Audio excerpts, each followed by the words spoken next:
সংস্কার কাজ শেষ করে অন্তর্বর্তী সরকার দ্রুত সময়ের মধ্যে নির্বাচন দেবে এবং সেই নির্বাচনে বিএনপি বিপুল ভোটে জয়লাভ করবে বলে আশা প্রকাশ করেছেন বিএনপি চেয়ারপারসনের উপদেষ্টা আমানুল্লাহ আমান।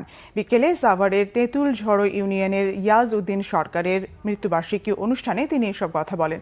আমান বলেন, আওয়ামী লীগ সরকারের বিরুদ্ধে তারেক রহমানের নির্দেশে অনেক আন্দোলন করেছে বিএনপি। গেল ৫ অগাস্ট ছাত্র জনতার আন্দোলনে আওয়ামী লীগ সরকার পালিয়ে যায়, কিন্তু পালিয়ে গিয়েও তাদের রক্ষা নেই। তাদের বিচার বাংলার মাটিতে করা হবে।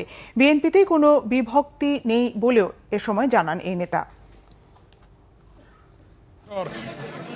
বিএনপির ভারপ্রাপ্ত চেয়ারম্যান দেশনায়ক তারেক রহমানের নেতৃত্বে আন্দোলন হয়েছে এবং সর্বশেষ ছাত্র জনতার আন্দোলনের মধ্য দিয়ে আজকে আমরা পেয়েছি নতুন বাংলাদেশ।